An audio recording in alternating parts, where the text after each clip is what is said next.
Hello students, welcome to all of you in my YouTube channel Kuldip Physics, which make your study easy and comfortable. तो बेटा हम electricity chapter कर रहे हैं जिसके अंदर हमने लास्ट वीडियो के अंदर खत्म किया था topic series of parallel combinations का। तो बेटा इस चैप्टर में हमारे पास जो नेक्स्ट टॉपिक आता है वो आता है heating effect of electric current. जब इलेक्ट्रिक करंट कहीं से पास होता है तो हीटिंग होती है, इस इफेक्ट को हम कहते हैं heating effect of electric current. समझते हैं क्या कुछ इसके अंदर है, क्या इसके हमारे पास प्रैक्टिकल एप्लीकेशंस है, चलिए चेक करते हैं। तो बेटा सबसे पहले तो मैं आपको समझाने की कोशिश करूंगा कि ये हीटिंग होती क्यों है। आप समझने की कोशिश करना इसको। बेटा हमारे पास हमने कहा कि अगर आपको इलेक्ट्रिक करंट फ्लो करवाना है, इलेक्ट्रिक करंट अगर फ्लो करवाना है तो अपने को क्या देना पड़ेगा, पोटेंशियल डिफरेंस ना। जब तक आप पोटेंशियल डिफरेंस नहीं दोगे तो अपने पास चार्जेस फ्लो नहीं करेंगे, और चार्जेस फ्लो नहीं करेंगे तो फिर क्या देंगे, करंट भी नहीं आएगा। तो मैं मान लेता हूं ये मेरे पास कोई बैटरी है और इसको मैंने कनेक्ट कर दिया।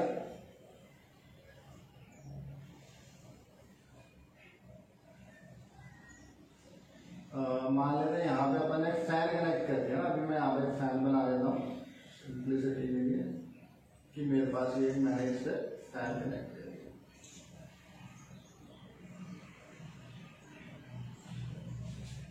ठीक, अब बेटा हमने कहा कि इसके अंदर से इलेक्ट्रॉन्स या फिर अपन बात करें चार्जेस को फ्लो करवाना है। फ्लो करवाने के लिए अपने को पता, अपने को बैटरी लगानी पड़ेगी, और अगर चार्जेस को फ्लो करवाना है तो मतलब हम उसको कुछ एनर्जी सप्लाई करेंगे तभी वो चार्जेस फ्लो करेंगे। और ये एनर्जी हम जो सप्लाई करते हैं वो एनर्जी आती है कहां से, अपने पास इस बैटरी से। हाँ, तो बैटरी अपनी एनर्जी को धीरे धीरे जो है लूज करती जाती है, उस एनर्जी से इलेक्ट्रॉन्स को सर्किट के अंदर फ्लो करवाती है जिससे करंट प्रोड्यूस होता है। तो हम कह सकते हैं बैटरी के अंदर बेटा अपने पास केमिकल्स होते हैं और ये केमिकल्स आपस में रिएक्ट करते हैं जिससे हमारे पास एनर्जी बनती है, और उस एनर्जी से ही हमारे पास सर्किट के अंदर इलेक्ट्रॉन्स जो है फ्लो करते हैं। ठीक है, इतनी बात समझ में आई कि अगर सर्किट के अंदर करंट फ्लो करवाना है तो अपने को बैटरी लगानी पड़ेगी। बैटरी पोटेंशियल डिफरेंस प्रोवाइड करती है और इलेक्ट्रॉन्स को फ्लो करवाने में मदद करती है। अब इलेक्ट्रॉन्स फ्लो कर रहे हैं, अपने आप तो करेंगे नहीं, उनको कुछ एनर्जी देनी पड़ेगी, वो एनर्जी सप्लाई करती है बैटरी, और बैटरी के अंदर वो एनर्जी होती है इन फॉर्म ऑफ केमिकल्स। अब बेटा हम कहते हैं बैटरी ने मुझे एनर्जी सप्लाई करी। अब वो एनर्जी जब सप्लाई करी, हमने कंजर्वेशन ऑफ एनर्जी पढ़ा हुआ है, energy neither be created not be destroyed. तो बेटा जो ये एनर्जी बैटरी सप्लाई कर रही है वो एनर्जी जाती कहाँ पे। अगर हम बात करें ये जब एनर्जी सप्लाई करेंगे, इस एनर्जी का कुछ पार्ट को हम कह सकते हैं इस फैन की ब्लेड्स को रोटेट करने में यूज हो जाएगा, जिसको आप कह रहे हो उसको अपन ने मैकेनिकल एनर्जी में कन्वर्ट कर लिया उसको। ठीक है, लेकिन कुछ पार्ट जो ये एनर्जी सप्लाई कर रही है उसका कुछ पार्ट अपने पास यूज होता है हीटिंग के अंदर। कुछ पार्ट जो है इस बैटरी की एनर्जी है, कुछ पार्ट तो मैकेनिकल वर्क में यूज हो गया, कुछ पार्ट यूज हो गया हीटिंग के अंदर। इसीलिए आपने बेटा चेक किया कोई इलेक्ट्रिकल अप्लायंसेस अपने पास फैन वगैरह है, इसको आप चलाते हो काफी देर तक और इसको आप टच करके देखो तो ये गर्म हो जाते हैं ना, वार्म अप हो जाते हैं। ये इसी वजह से होते हैं क्योंकि जो अपने पास सोर्स है वो एनर्जी सप्लाई कर रहा है, उस एनर्जी से अपन कह सकते हैं इससे ब्लेड रोटेट कर रहे हैं तो कुछ मैकेनिकल एनर्जी में कन्वर्ट होगी वो एनर्जी, और कुछ एनर्जी कन्वर्ट होगी हीट एनर्जी। आप अगर बल्ब लगाते हो तो बल्ब के केस में कह सकते हैं हमारे पास जो एनर्जी है कुछ तो लाइट एनर्जी में कन्वर्ट हो जाती है, कुछ कन्वर्ट हो जाएगी हीट एनर्जी में। लेकिन अगर बेटा मैं यहाँ पे कोई mechanical instrument fan bulb AC cooler ऐसा कुछ लगाने के बजाय अगर मैं यहाँ पे सिर्फ एक रेजिस्टेंस लगा दूं, सिर्फ एक रेजिस्टेंस लगा दिया, मैंने रजिस्टर लगा दिया जिसका रेजिस्टेंस R है। अब जो आप एनर्जी सप्लाई कर रहे हो वो एनर्जी क्या है, अब कोई मैकेनिकल वर्क तो होगा नहीं, ना तो कोई फैन चलेगा, ना कूलर चलेगा, ना एसी टीवी कुछ नहीं चल रहा। तो हमारे पास क्या सकता है, आप जितनी भी एनर्जी को सप्लाई कर रहे हो वो सारी की सारी एनर्जी किसमें कन्वर्ट होगी, हीट में कन्वर्ट होगी। तो हमारे पास बेटा जब हमारे पास ये जो एनर्जी है ना, इलेक्ट्रिक एनर्जी को हम हीट एनर्जी में कन्वर्ट कर लेते हैं, इसी इफेक्ट को हम कहते हैं heating effect of electric current. तो इसकी डेफिनेशन हमने यहाँ पे लिख रखी है। If the electrical circuit is purely resistive, अगर सिर्फ रेजिस्टेंस लगे हुए हैं सर्किट के अंदर, है ना, आप मैकेनिकल वर्क नहीं ले रहे हो, सिर्फ रेजिस्टेंसेस आपने लगा रखे हैं, the source energy continuously gets dissipated entirely in the form of heat. तो जो सोर्स की एनर्जी है वो हीट के फॉर्म में कन्वर्ट होती जाएगी। This is known as heating effect of electric current. इसी को अपन कहते हैं heating effect of electric current. और बेटा बहुत सारे जो अप्लायंसेस हैं उनके अंदर आप इस हीटिंग इफेक्ट को यूज करते हो।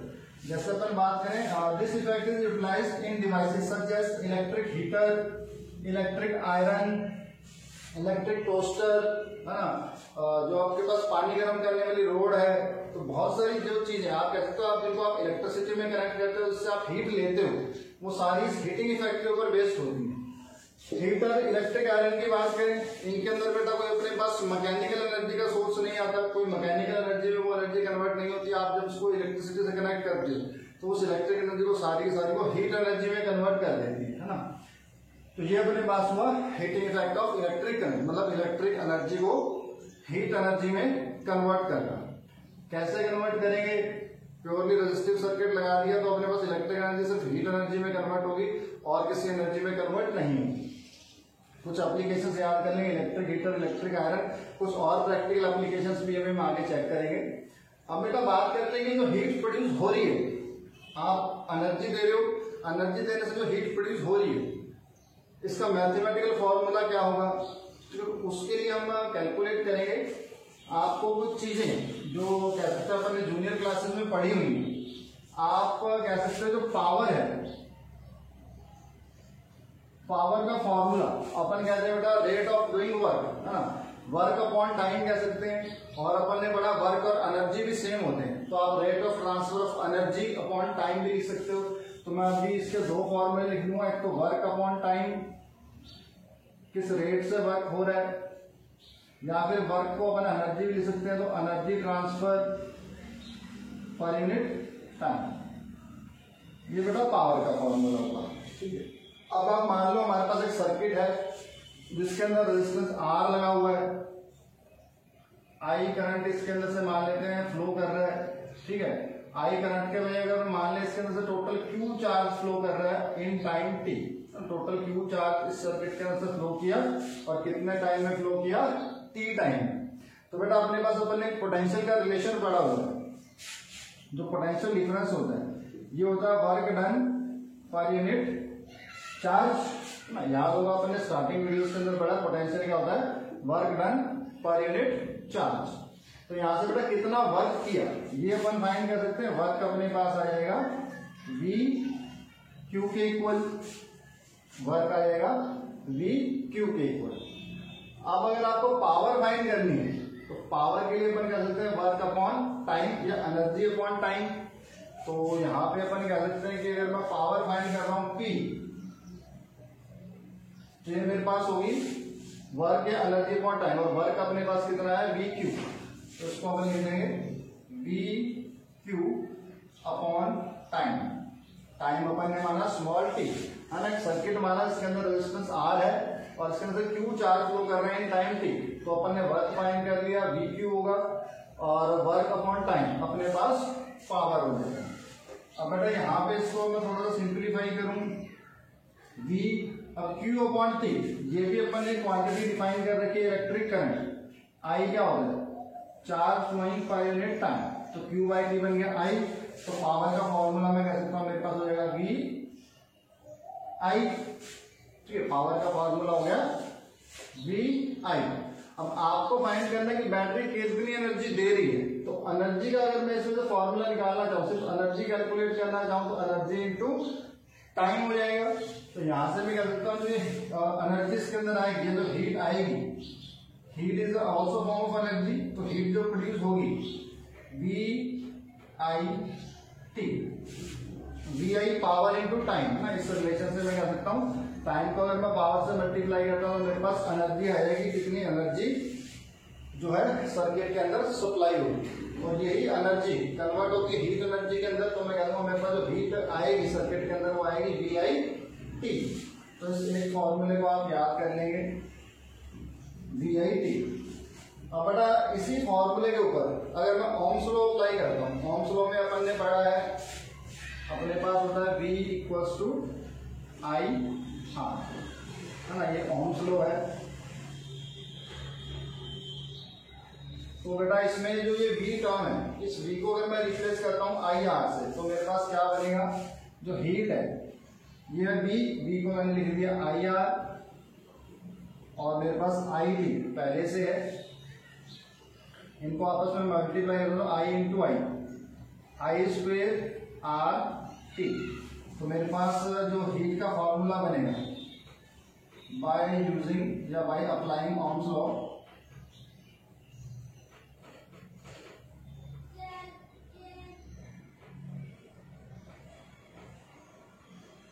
जो H है, इसके आगे लिख देते हैं H है, ये बन जाएगा आई स्क्वेयर आर टी। ठीक है बेटा, तो ये अपने पास हीट का फॉर्मूला है I square R T. Heat का फॉर्मूला बेटा आप वी आई टी भी लिख सकते हो ना, वैसे तो 3 फॉर्मूले होते हैं, अभी अपन आगे डिस्कस करेंगे। तो हीट का formula I square R T, ये जो फॉर्मूला अपने पास हीट का है, इसको बेटा हम कहते हैं जूल्स लॉ ऑफ हीटिंग। याद रखेंगे, जूल्स लॉ ऑफ हीटिंग। तो बेटा ये जो इधर चीजें लिख रखी हैं, ये आपको जस्ट समझाने के लिए हैं, आपने जो इधर चीजें लिखी हुई हैं इनको नोट करना है। ठीक है, तो अपने पास बेटा H आ गया आई स्क्वेयर आर टी, इसको अपन कहते हैं जूल्स लॉ ऑफ हीटिंग। तो इस लॉ में अपन कह सकते हैं, लॉ क्या कह रही है, this law implies that the heat produced in the register is, तो हीट है बेटा किन किन चीजों के ऊपर डिपेंड कर रही है, हम इस फॉर्मूले से भी देख सकते हैं। हीट डिपेंड कर रही है स्क्वायर करंट के, मतलब करंट के स्क्वायर के ऊपर डिपेंड कर रही है, रेजिस्टेंस के ऊपर डिपेंड कर रही है, और टाइम के ऊपर डिपेंड कर रही है। तो लॉ के अंदर भी ये 3 चीजें लिखेंगे। अगर पूछा जाता है what is Joule's law of heating, तो आप इसके अंदर लिखोगे the Joule's law of heating implies that the heat produced in a resistor is first directly proportional to the square of the current for a given resistance. Square current के square के directly proportional है। Second, directly proportional to the resistance of a given circuit, resistance के directly proportional है। Third, directly proportional to the time for which current is flowing.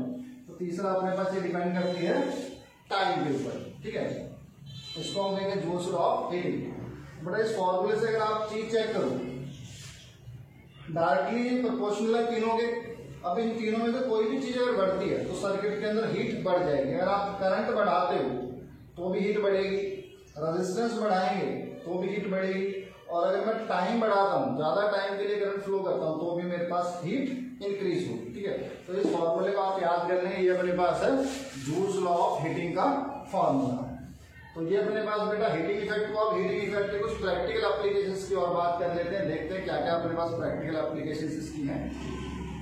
तो चलिए check करते हैं कि हमारे पास क्या क्या प्रैक्टिकल एप्लीकेशंस है जूल्स लॉ ऑफ हीटिंग की, या फिर कहते हैं heating effect of electric current की। वैसे तो बेटा देखा जाए हमारे पास जब करंट फ्लो करवाते हैं, हीटिंग होती है, हीटिंग की वजह से हमारे पास अप्लायंसेस गर्म हो जाते हैं, बहुत सारा हम कह सकते हैं हमारे पास जो electric energy in form of heat loss हो जाती है।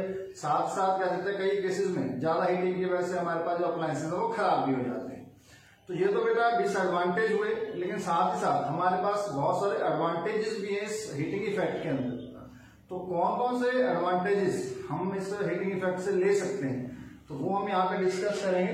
तो जैसे कि अपन बात करें, heating effect of electric current has many useful applications, बहुत सारे इसकी यूजफुल एप्लीकेशंस है। अगर हम कुछ एक की बात करें इनमें से, तो इलेक्ट्रिक आयरन, जो आप कपड़े प्रेस करते हो लॉन्ड्री के अंदर है ना, तो इलेक्ट्रिक आयरन हीटिंग इफेक्ट के ऊपर काम करती है। इसके अलावा इलेक्ट्रिक टोस्टर, ब्रेड टोस्ट तैयार करने के लिए आप इलेक्ट्रिक टोस्टर यूज करते हो, वो भी हीटिंग इफेक्ट के ऊपर ही है। इसके अलावा electric electric oven, electric kettle, आजकल केतली भी आ गई इलेक्ट्रिसिटी वाली, आप बिजली से कनेक्ट करके उसको आप उसके अंदर जो है चाय कॉफी वगैरह आप बना सकते हो, तो इलेक्ट्रिक केटल होगी। एंड इलेक्ट्रिक हीटर, है ना, are some of the familiar devices based on Joule's law of heating. ये कुछ फैमिलियर डिवाइस है तो जूल्स लॉ ऑफ हीटिंग के ऊपर बेस्ड है। आप सभी ने इनको कभी ना कहीं यूज किया होगा, घरों में मोस्टली चीजें यूज होती रहती है। इसके अलावा बेटा अगर कोई बात करें, electric heating is also use to produce light. Electric heating effect है, इसको आप लाइट प्रोड्यूस करने के लिए भी यूज कर सकते हो। As in an electric bulb. जैसे इलेक्ट्रिक बल्ब के अंदर अपन बात करें, है ना, जो हीटिंग इफेक्टर्स को हम लाइट प्रोड्यूस करने के लिए भी यूज करते हैं, तो इसके बारे में थोड़ा सा हम समझेंगे बल्ब के बारे में। बल्ब वैसे आप सभी ने देखा होगा बेटा, इसके अंदर हमारे पास इस तरीके से एक पतली सी वायर लगी होती है और उसके बाद ये ग्लास का कवर होता है। ये अपने पास कुछ इस तरीके का बल्ब होता है, सभी ने देखा होगा बेटा। इस बल्ब में बेटा ये जो वायर लगी होती है इसको अपन कहते हैं फिलामेंट। फिलामेंट, ठीक है। तो यहाँ पे बेटा हमारे पास हीटिंग इफेक्ट को हम यूज करके लाइट प्रोड्यूस करते हैं। अब बेटा ये जो फिलामेंट है हम कह सकते हैं एक ऐसे मटेरियल का बनाया जाता है जो हाई टेम्परेचर को सह सके, इजीली ब्रेक ना हो। तो उसके लिए हम कह सकते हैं हमारे पास एक स्ट्रॉन्ग और एक हाई मेल्टिंग पॉइंट वाला मटेरियल है टंगस्टन, जिसको हम मोस्ट कॉमनली यूज करते हैं फिलामेंट बनाने के लिए, है ना। तो क्वेश्चन भी आता है कि टंगस्टन, मतलब बल्ब के फिलामेंट बनाने के लिए कौन सा मटेरियल यूज किया जाता है? टंगस्टन। क्यों यूज किया जाता है बेटा? इसका मेल्टिंग पॉइंट काफी हाई है, 3380 डिग्री सेल्सियस। तो इतने डिग्री सेल्सियस टेम्परेचर पे जाके मेल्ट होता है, लेकिन अपने पास बल्ब के अंदर इतना ज्यादा टेम्परेचर नहीं होता। तो एक्चुअली बल्ब के अंदर होता क्या है, अगर हम बात करें बेटा, जैसे आप इसको इलेक्ट्रिसिटी से कनेक्ट करोगे, सप्लाई दोगे, तो हमारे पास जो करंट है वो इस फिलामेंट के अंदर से पास होगा, जो कि टंगस्टन का बना हुआ है। अब फिलामेंट को बेटा हमारे पास एक ऐसा मटेरियल है इसके रेजिस्टेंस हाई होगा, और अभी अपन ने चेक किया कि जो हीटिंग है I²R इन पर डिपेंड करती है। तो रेजिस्टेंस हाई होगा, हीटिंग हाई होगी, तो हमारे पास ये जो मटेरियल जो अपन ने फिलामेंट लगा रखा है ये बेटा गर्म होकर रेड हॉट हो जाता है। जैसे आपने देखा होगा, आप लोहे को गर्म करते हो एकदम लाल हो जाता है। सिमिलरली बेटा यहाँ पे जो ये फिलामेंट लगा होता है, करंट पास करने से गर्म होगा एकदम लाल हो जाएगा, और लाल होने के बाद ये उस कह सकते हैं रेड हॉट होने के बाद जो ग्लो करना शुरू कर देगा और लाइट एमिट करनी शुरू कर देगा। तो इस केस में हमारे पास जो बेटा मोस्टली लाइट या फिर अपन कहते हैं इलेक्ट्रिक एनर्जी है, वो तो हीट की फॉर्म में कन्वर्ट हो जाती है, उसको कुछ पार्ट हमारे पास लाइट एनर्जी की फॉर्म में कन्वर्ट हो जाता है। इसके अलावा अगर बात करा जाए बेटा, इससे जो बल्ब है इसको हम थर्मली इंसुलेट करते हैं, मतलब कि इसकी हीट बाहर ना जाए, तो इसको थर्मली इंसुलेट करने के लिए अंदर जो बल्ब है इसके अंदर में गैस फिल कर देते हैं। और गैस आप बेटा कोई भी इनर्ट गैस ले सकते हो, जैसे अपने पास आर्गन है, नियोन है, ठीक है। तो इस तरीके की गैस इसके अंदर फिल कर दी जाती है ताकि ये थर्मली आइसोलेट बना रहे और अपने पास जो फिलामेंट है उसकी लाइफ भी बढ़ जाए। तो ये तो बल्ब के बारे में हुआ। तो अपन कह सकते हैं बल्ब के अंदर हम हीटिंग इफेक्ट को यूज करके लाइट प्रोड्यूस करते हैं। हीट से इसका फिलामेंट गर्म होकर रेड हॉट होगा और वो लाइट एमिट करनी शुरू कर देगा। इसके अलावा बेटा और अगर अपन बात करें, यहाँ पे आपसे एक क्वेश्चन ये भी पूछा जाता है कि हमारे पास जैसे इलेक्ट्रिक हीटर है, ठीक है।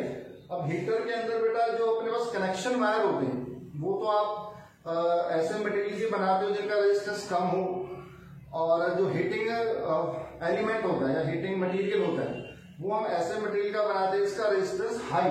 ऐसा क्यों होता है? तो इसको भी बेटा अगर हम समझें, अगर मान लेते हैं ये मेरे पास हीटर है, ठीक है, और हीटर के अंदर ये जो दो वायर्स हैं ये अपन मान लेते हैं अपने पास हम सप्लाई दे रहे हैं, यहाँ से इलेक्ट्रिसिटी की सप्लाई होगी, यहाँ से इलेक्ट्रिसिटी सप्लाई आप यहाँ से कर रहे हो। और हीटर के अंदर आपने देखा होगा हमारे पास एक वायर होती है, ऐसे उसको गोल गोल गोल गोल घुमा के इस हीटर के अंदर फिट किया होता है।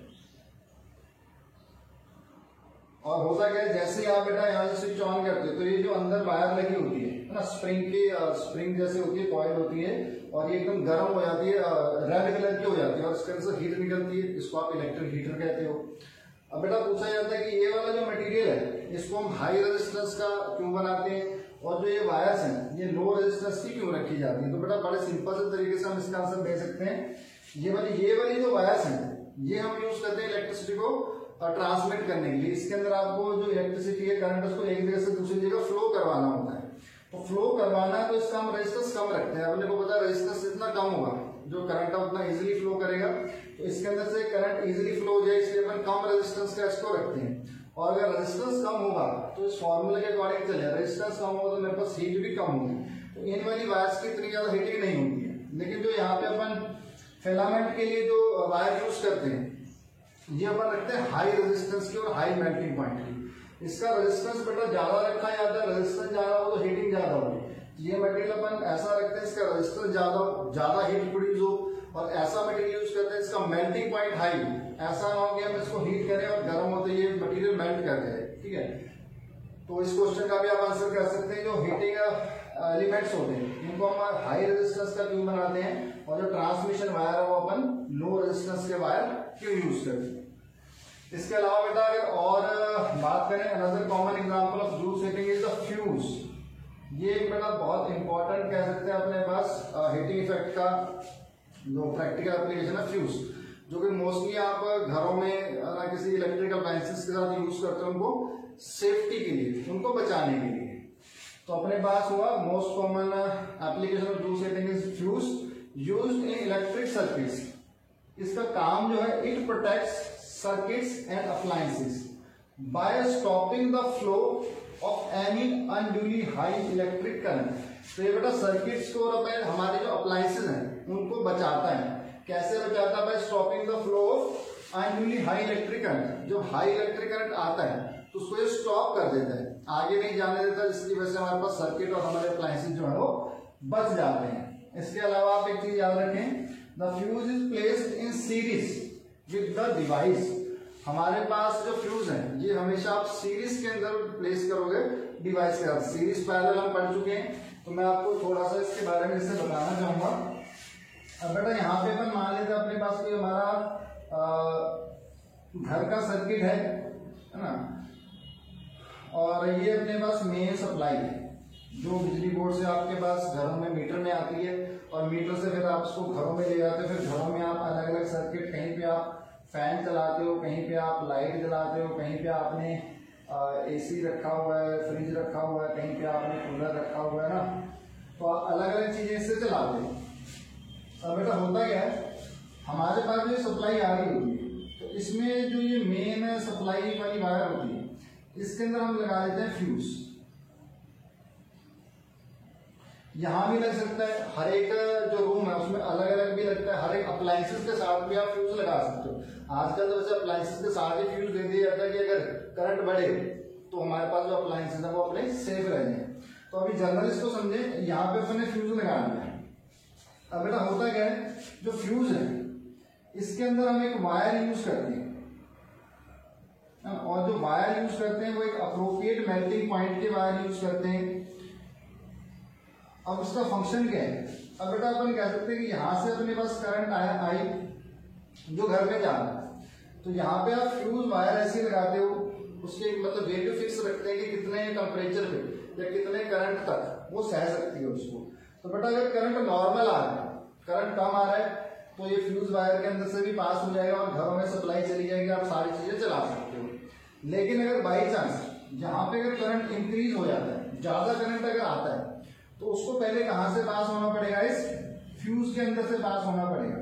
और यहाँ पे जो अपन वायर यूज करते हैं मतलब वो एक ऐसे अप्रोप्रिएट मेल्टिंग पॉइंट के वायर यूज करते हैं कि जैसे ही करंट ज्यादा आएगा, तो करंट ज्यादा आएगा तो हीटिंग ज्यादा होगी, ज्यादा करंट आने से बेटा इस वायर की हीटिंग होगी, और हीटिंग होते ही ये क्या हो जाएगी? मेल्ट हो जाएगी। तो ये फ्यूज वायर मेल्ट हो जाएगी, मेल्ट होते ही यहाँ से सर्किट ब्रेक हो जाएगा।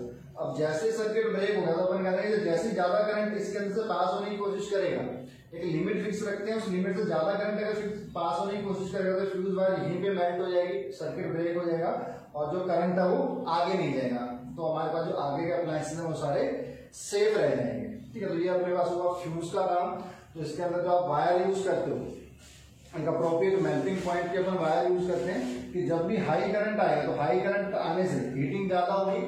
हीटिंग ज्यादा होगी तो हम इसका एक मेल्टिंग पॉइंट फिक्स रखते हैं कि उस अमाउंट से ज्यादा करंट कभी भी आया तो जैसे ही इस वायर के अंदर से पास हो तो ये वायर मेल्ट कर दे, और हमारे पास आगे सर्किट के अंदर वो जो इंक्रीज करंट है, हाई करंट है, वो ना पहुंचे और आगे के अप्लायंसेस अपने पास सेफ बच जाएंगे। ठीक है, बाकी बेटा फ्यूज हमारे पास कई तरीके के आते हैं। पहले तो ये आते थे पोर्सलिन के कार्टिलेज के अंदर आते थे, जिसके अंदर मेटल के एंड्स होते थे और बीच में आप वायर है ना, एक वायर लगा देते थे, वो चाहे कॉपर एल्यूमिनियम की कोई भी हो, तो एक लो मेल्टिंग पॉइंट के वायर हम इसके अंदर लगा देते थे।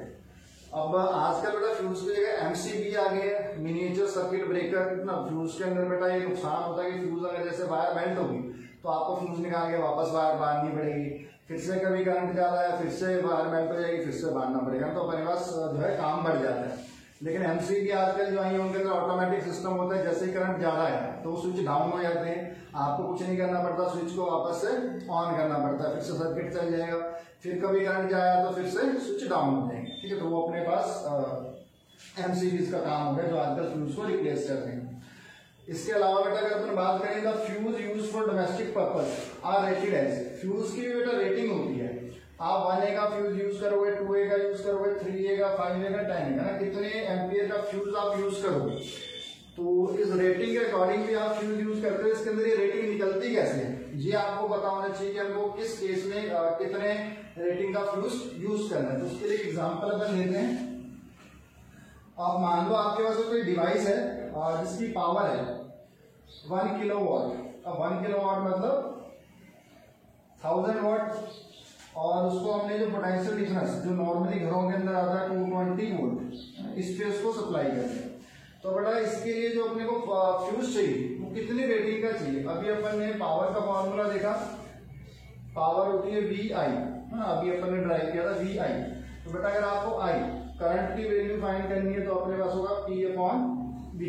तो इस कंडीशन में मैं क्या करता हूँ, अगर मैं इसको डिवाइड करता हूँ, पावर 1000 और वोल्टेज 220, इसको आप बेटा अगर डिवाइड करते हो तो आपके पास नियर अबाउट 4.52 समथिंग कुछ आएगा, ठीक है। तो 4.52 एम्पियर ना, इतना ही करंट का अपने पास करंट है। अब इससे मिलता जुलता अपने पास कौन सा होगा, ये 5A के करीब है। तो आप 1 किलोवाट का अगर कोई अप्लायंसेस चला रहे हो 220 वोल्ट पे, तो उसके लिए जो आप फ्यूज यूज करोगे वो 5A रेटिंग का यूज करोगे। सिमिलरली अगर आपके पास यहाँ पे पावर 1 किलोवाट या 2 किलोवाट हो सकती है, 3 किलोवाट हो सकती है, तो आप उसके लिए जो फ्यूज है उसकी रेटिंग फाइंड कर सकते हो। उस पावर को आप जो वोल्टेज इवन वोल्टेज है उससे डिवाइड कर दो, और डिवाइड करने के बाद जो भी आपके पास वैल्यू आती है उसके अप्रॉक्सीमेट वैल्यू देख लो कौन सी है, तो आप उस रेटिंग का जो है फ्यूज उसको यूज कर सकते हो। तो बेटा ये आज अपने पास हमने सारा पढ़ा हीटिंग इफेक्ट के बारे में, है ना, जूल्स लॉ ऑफ हीटिंग पढ़ी, साथ में इसके पढ़े कुछ प्रैक्टिकल एप्लीकेशंस। तो अब इस चैप्टर का बेटा एक ही टॉपिक बच रहा है, पावर। तो अभी उसको हम नेक्स्ट वीडियो के अंदर करेंगे, आज कंटिन्यू नहीं करेंगे, वीडियो की लेंथ काफी लंबी हो जाएगी। तो नेक्स्ट वीडियो के अंदर उस टॉपिक को कवर करते हैं, साथ में हम कुछ न्यूमेरिकल्स भी जो है नेक्स्ट वीडियो के अंदर डिस्कस करेंगे इस चैप्टर के। तो वीडियो आपको कैसी लगी बेटा कमेंट करके जरूर बताएं। अगर अच्छी लगी है तो बेटा लाइक का बटन जरूर दबाएं, साथ ही साथ वीडियो को ज्यादा से ज्यादा फ्रेंड्स को शेयर करें ताकि वो भी वीडियोस को देख के इनका बेनिफिट उठा सकें, और ज्यादा से ज्यादा बेटा चैनल को सब्सक्राइब करें। Thank you.